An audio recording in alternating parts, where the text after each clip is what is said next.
ladies and gentlemen, can I say, a man of the people, he got the train up here!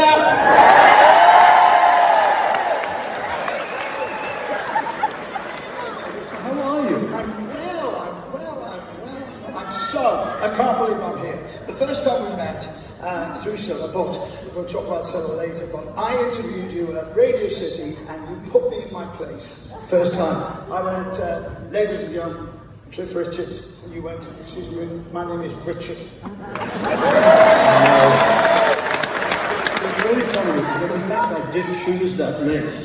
It was to be Cliff Richards, but the guy who played guitar for me and who wrote my first ever hit said, take the S off.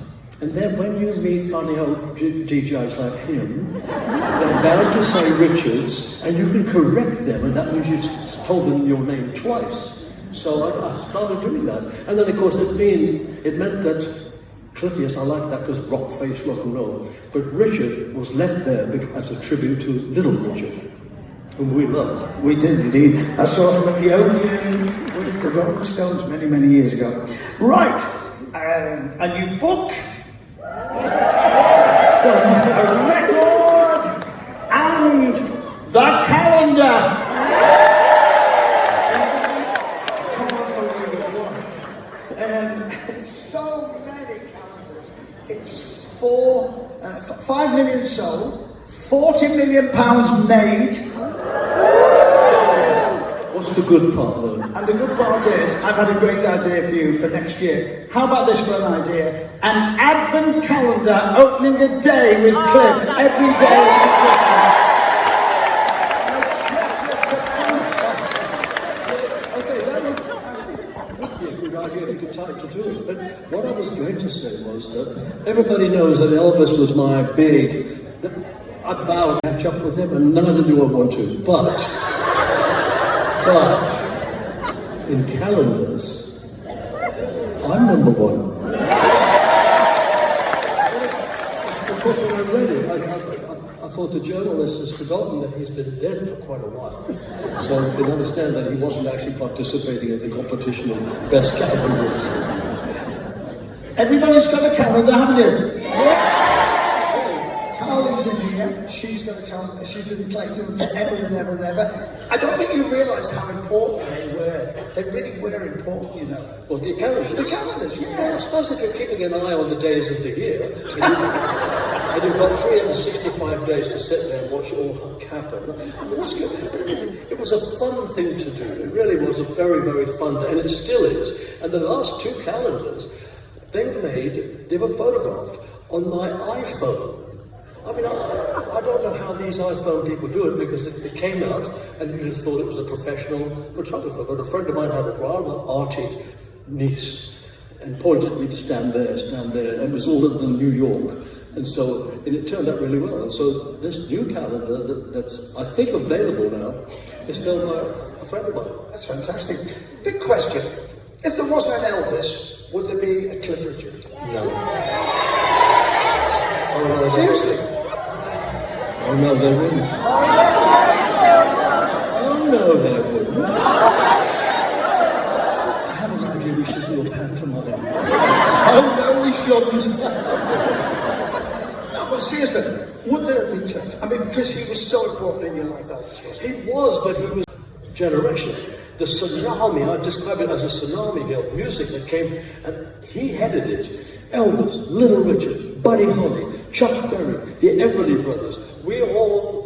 Anybody that isn't American and is singing rock and roll now is only doing it because that stuff came from the fatherland of rock and roll. And so I don't think even the Beatles would have been here had it not been for... you know, I heard Paul talking. Paul was talking about how when they wrote songs, they were big fans of the Everly Brothers. And he said that when they wrote a song, he played the part of Phil, because he had the high voice, and John played the part of Don, which means all of us grew up, got our careers, and all based on the same people. It's interesting, isn't it? The book. How did you put it together? Because there are so many legends in here, and it is a fabulous read, beautifully put together. I got help. The last book I had was called The Dreamer, and I got help from a co-writer. And he was great at it, though. He asked me questions. He came to Barbados, where I have a house there. And 2 hours in the morning, 2 hours in the afternoon, for a whole week, we talked and talked and talked. And then he said, I'm going to go back home now. I'm going to work on this. I'm going to send you a chapter at a time. And he said, you can do what you like with it. I didn't have to do much, but I did say to him, is it all right make it sound like me? He said, absolutely. And then, I didn't know, but he checked out some of the people that I mentioned, people like Sam Cooke, Curtis Mayfield, Little Willie John, and he discovered that many of the people that we have loved and adored and been inspired by had terrible endings to their life. What's that? Curtis? No, the Little Willie John. He's the first person I ever heard singing, "You give the fever in the morning." I couldn't believe it. And then I was told that he died in prison. So I said to my co-writer, I said, well, what was he doing in prison? He said, he murdered someone. Okay. And the other one was Sam Cooke. Sam Cooke. I'm sure you're all under 90, and so you'll probably remember another Saturday night, and I ain't got nobody. Sam Cooke. Now he got killed by a female receptionist who thought he was being over-aggressive. And I'm thinking, Sam Cooke. See, and in this book, what I'm hoping is that people will recognize when you read the book that people like me do not make it on our own.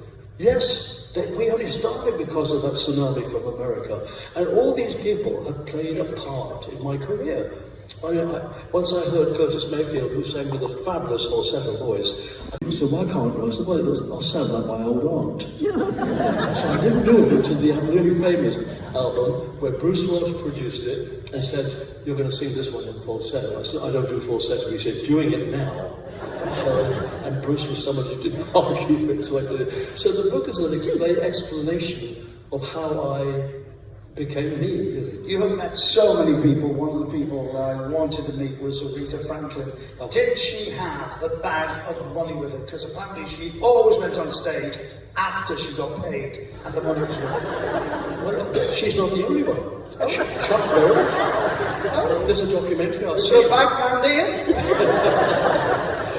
Chuck Berry stood there, and the guy's introducing him, and he's telling the promoter, I don't go on until I have the money in my hand. So they put the money in hands, went with plays. But you know, I think it's true because a lot of black artists were badly abused by white management. And so those, I think they did the right thing. Why go on and be cheated? They were fantastic artists. And of course, Dionne Warwick, she had Burt Bacharach and Hal David, the two of probably the biggest writers on the planet. All those hits she had, and just a couple of years away, she says she was bankrupt. It doesn't happen to white artists, but we can't go back and on about it, but she certainly must have come across some interesting changes. 1966 was one of the days, or that year was one of the days you changed your life when you became a Christian to the public. How big hard was it, and were you frightened of going public? Yeah, it was. It took a while. I started. People said read the New Testament. Don't read the Old Testament. It'll only confuse you. But the main facts of Christianity are based about the love that Jesus showed everybody. So I started doing that. I spoke with lots and lots of people. But when it came to presenting it from a stage, Billy Graham came that year. And I got this letter saying, would you come and talk about your faith? And I thought, I don't know if I could stand in front of a whole lot of people, knowing that the journalists were going to be there. So I said, well, okay, I'll think about it. But what I did was, I went 3 days before he wanted me there, I went to see him. And you know what? It was absolutely calm. I'd read he uses emotionalism and things. He actually just told the story, said what it was, and he said, if you're interested in coming forward, there are people that can answer your questions, and that was it. So I thought, okay, I'll do it. But the terrifying thing was, I walked up to this podium, he had a podium here, an organist there, and because they'd asked me to sing something, so I spoke about what I felt. I got hold of the side of the podium, it had a mic like that, so I didn't have a mic in my hand, but I was like that. And I sang, the chimes of time, ring out the news, another day is through. I got through to the end of it. And then I walked back to my chair, like this. I could not figure out what was happening. Somehow or another, my blood had sort of congealed. So that, and they do say if you're terrified, strange things like that can happen. So I remember that, I definitely remember that, but I have never forgotten the feeling I had coming out as a Christian. It was just a lovely feeling to share that.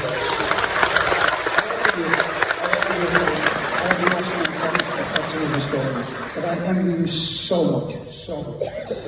I don't want to bring the atmosphere down in here, but you said I could ask questions, and the audience will be with me on this completely. And it's hard for me to say. A word came into your life that should never have been in your life. The word was anonymity.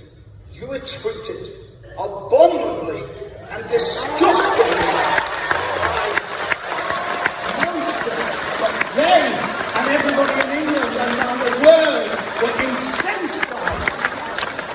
I can't imagine how you have come through it. Well, it took a long time, but I have. I've come through it. I'm past it, but I can never, ever forget it.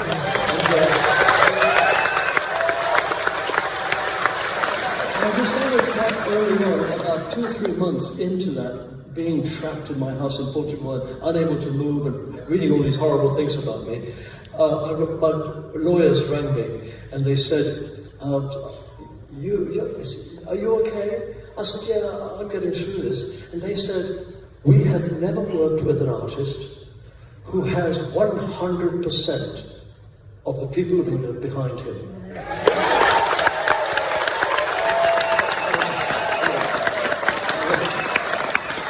Forgive me, I was tempted to say, who have you worked with? But I got through it, and it was with a lot of help, and I can only say thank you. I got messages and all sorts of things from you as fans to support me, and it does help to have that kind of backing. And finishing off on that, how strong and how much did your faith get you through it? Everything. And you know, the first thing that helped me, I woke up every single night at 3:15. I'm thinking of seeing a psychiatrist and saying, what do you think 3:15 means? You might know that something happened in the world. But I used to wake up, and in the first month, I woke up one night and I thought, I can't go on like this. I'm hating this person who I've never met, and I want to forgive him. So I just said, God, please help me. I want to forgive him. He might have reasons for doing what he's done. And do you know what? I've learned from that moment. Forgiving someone else releases you. Yeah. So it's easy. I have no hatred. I don't particularly want to meet him. I don't even know his name. But it was the relief of having said, maybe he had a reason. Thank you for letting me bring that up, because that was so important.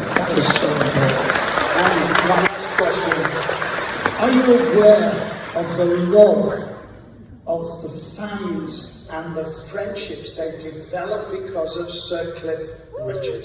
Have you Of course I have. I mean, again, tours like this, that's when it comes through. I've told some friends, I go to Fort Lauderdale in Florida quite a lot. Made a lot of friends, they didn't know who I was, and that's why I felt good about it, because they liked me for me. Anyway, one day they said, what do you do for a living? So I told them, I said, Google me. And the next time I met them, they all went, oh.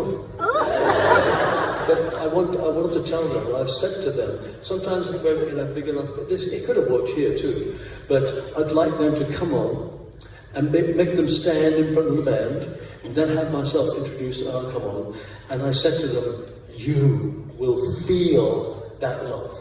It's tangible. Ladies and gentlemen, I'm going to get off because he's got to sing. Thank you so much.